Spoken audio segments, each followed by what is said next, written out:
မင်္ဂလာပါလူကြီးမင်းတို့ခင်ဗျကျွန်တော်ရဲ့ BOC Entertainment Channel ကနေပြန်လည်ကြိုဆိုလိုက်ပါတယ်ဒီနေ့မှာတော့1984ခုနှစ်ကဖြစ်ပွားခဲ့တဲ့အလုသမားအရေးခင်းအကြောင်းကိုတင်ဆက်ပေးသွားပါမယ်အကြောင်းအရာကိုမတင်ဆက်ခင်မှာမြန်မာပြည်ကနေကြည့်ရှုနေမယ်ဆိုရင်ဝီဘီယန်လေးခံကြည့်ပေးဖို့ကျွန်တော်အနေနဲ့မေတ္တာရက်ခံတောင်းဆိုအပ်ပါတယ်1984ခုနှစ်ရဲ့နွေရာသီဟာမြန်မာပြည်သူတွေအတွက်တော့ပူဝဲယုံနေမကားပဲနဲ့ဝမ်းရေးအတွက်ပါအတော်လေးရင်ပူခဲ့ရတဲ့အချိန်တွေပေါ့အဲ့ဒီတုန်းကလမ်းစဉ်မာဒီခေရဲ့စီးပွားရေးစီမံခန့်ခွဲမှုအမှားတွေကြောင့်ကုန်စည်နှုန်းတွေကထိုးတက်နေခဲ့ပါတယ်အထူးသဖြင့်စံစည်းကတပီကို6ကျပ်အထိဖြစ်လာခဲ့တာပါအခုခေတ်နဲ့ကြည့်ရင်6ကျပ်ဆိုတာဘာမှမဟုတ်ပေမဲ့အဲ့ဒီခေတ်ကအခြေခံအလုပ်သမားတယောက်ရဲ့တနည်းလောအားကနဲ့ရှင်ဒါငတ်ပြတ်ဖို့လမ်းစာပဲဗျအစိုးရပိုင်းစံဆိုင်တွေမှာစံမရှိတော့တာရှိပြန်ရင်လဲတန်းစီရလုံးလို့အလုပ်သမားတွေကသူတို့မိသားစုဝမ်းရေးအတွက်စိုးရိမ်စိတ်တွေကအထွတ်ထိပ်ထိရောက်လာကြတာပါဒီလိုနဲ့မေလကုံလောက်မှာအင်းစိန်ဘက်ကစက်ရုံအလုပ်သမားတွေဟာစံစည်းချပေးရေးနဲ့ဝမ်းရေးဖူလုံရေးအတွက်စူပေါင်းတောင်းဆိုရကနေအရေးကြီးစတင်ပေါ်ပေါက်ခဲ့တာပါငញ្ញမ်းစွာတောင်းဆိုနေတဲ့အလုပ်သမားတွေကိုအစိုးရကအကြမ်းဖက်နှိမ်နင်းမှုစ조사ခဲ့လို့အင်းစိန်ညတွေဟာတနတ်တန်တွေအော်ဟစ်တန်တွေနဲ့အတူသွေးစွန်းခဲ့ရပါတော့တယ်သမိုင်းကိုပြန်ကြည့်ရင်1984ခုနှစ်ဇွန်လမှာဖြစ်ခဲ့တဲ့ဒီအလုသမားအရေးခင်းဟာအဲ့ဒီနှစ်ဒီဇင်ဘာမှာဖြစ်လာမဲ့ဥတန့်အရေးခင်းကြီးအတွက်မီးစာတခဲဖြစ်ခဲ့တယ်လို့ပြောလို့ရပါတယ်အလုသမားတို့ရဲ့နာကျင်မှုအစိုးရပေါ်ယုံကြည်မှုကင်းမဲ့သွားတာတွေဟာရုတ်တရက်ငြိမ်သက်သွားတာမျိုးမဟုတ်ဘဲနဲ့ပြည်သူတွေရဲ့ရင်ထဲမှာအောင်းနေခဲ့တာပါအလုသမားတွေကိုအစိုးရကတနက်နဲ့ပြစ်ခတ်နှိမ်နင်းလိုက်တာဟာចောင်းသားတို့နဲ့အခြားလူဒန်းစားအလွာသီးသီးကိုပါဒေါသထွက်စေခဲ့ပါတယ်ဦးတန့်ရဲ့ရုပ်အလောင်းမြမပြည်ကိုပြန်ရောက်လာတဲ့အချိန်မှာတော့ဟန်တာမရှိပောက်ကွဲထွက်ကုန်တာပေါ့ဒါကြောင့်1984ခုနှစ်ဇွန်လဟာမြမနိုင်ငံရေးရေချိန်ကိုတဆင့်မြင့်တင်ပေးလိုက်တဲ့ဦးတန့်အရေးခင်းကြီးဖြစ်လာဖို့လမ်းခင်းပေးခဲ့တဲ့ရှေ့ပြင်းနမိတ်လို့သတ်မှတ်နိုင်တာပဲဖြစ်ပါတယ်ပုံမှန်ဆိုရင်စက်ရုံအော်တန်ဟာအလုတ်စချိန်နဲ့အလုတ်သိမ်းချိန်ကိုအချက်ပေးတဲ့အတန်ပါဒါပေမဲ့1984ခုနှစ်ဇွန်လရဲ့နနက်ခင်းတွေမှာတော့အဲ့ဒီအော်တန်တွေကထူးခြားနေခဲ့ပါတယ်အလုပ်သမားတွေကစက်ကလုတ်တွေကိုနှိပ်ဖို့ညှင်းဆန်ခဲ့ကြပြီးတော့စက်ရုံဝင်းတွေထဲမှာစုယုံလာကြပါတယ်ကြွေးကြော်တန်တွေ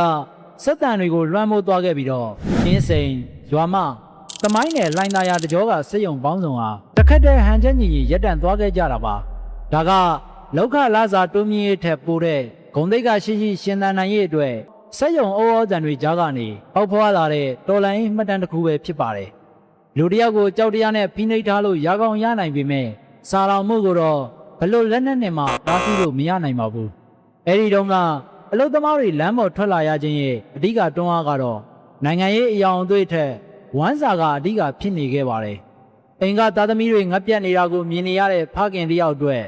မိသားစုကိုထမင်းနှမအောင်မကြွေးနိုင်တော့တဲ့အလုသမားတယောက်အတွက်တနတ်ပြောင်းပါဆိုတာတော့ပြရမဟုတ်တော့ဘူးဗျ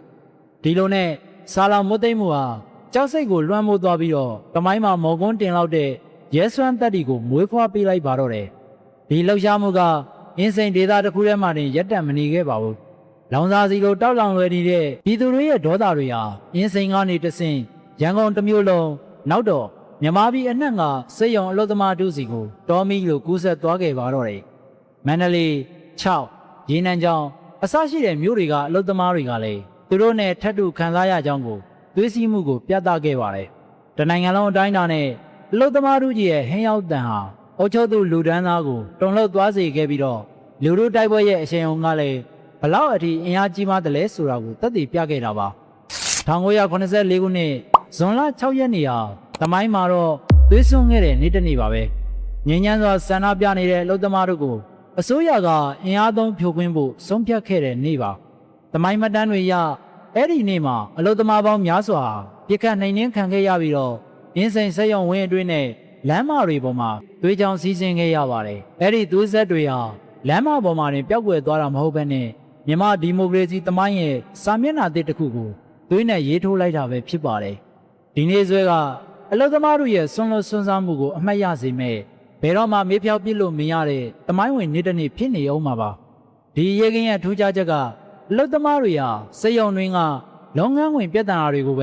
ဲအာရုံစိုက်နေသူတွေမဟုတ်တော့ဘဲနဲ့နိုင်ငံရေးအရာနိုးကြားလာကြတာပါအရင်ကတော့ကိုဝမ်းစာအတွက်ပဲရုန်းကန်နေရတဲ့အခြေခံလူဒန်းသားတွေဟာအခုတော့ တိုင်းပြည်ရဲ့စီးပွားရေးစနစ်ချွတ်ချုံကျနေတာအုပ်ချုပ်သူတွေရဲ့စီမံခန့်ခွဲမှုညံပြင်းတာတွေကိုပါထောက်ပြဝေဖန်လာကြပါတော့တယ်သူတို့ရဲ့တောင်းဆိုချက်တွေထဲမှာ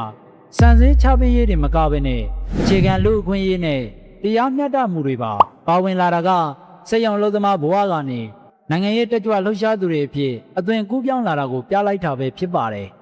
အဲ့ဒီခေတ်ကအစိုးရဟာအလုပ်သမားလယ်သမားအစိုးရလို့ကြွေးကြော်ထားတာပါဒါပေမဲ့တကယ်လက်တွေမှာတော့အလုပ်သမားတွေရဲ့အတန်ကိုနားထောင်ဖို့အတွက်အာဏာစက်နဲ့ဖိနှိပ်ဖို့ကိုပဲရွေးချယ်ခဲ့ပါတယ်အစိုးရဘက်ကတော့ဒါနိုင်ငံတော်တည်ငြိမ်ရေးကိုပြပြအောင်လှုပ်ဆောင်မှုလို့မြင်ပြီးတော့အလုပ်သမားတွေဘက်ကတော့ဒါရှင်သန်ရပ်တည်ရေးအတွက်နောက်ဆုံးခုခံမှုလို့ယူဆခဲ့ကြပါတယ်ဒီလိုခံယူချက်ချင်းလုံးဝစန့်ကျင်မဲ့ဖြစ်နေတဲ့ထိတ်တိုက်ရင်ဆိုင်မှုဟာတမိုင်းမှာအပြင်းထန်ဆုံးပြိပက္ခတစ်ခုအဖြစ်ကြံရစ်ခဲ့ပါတော့တယ်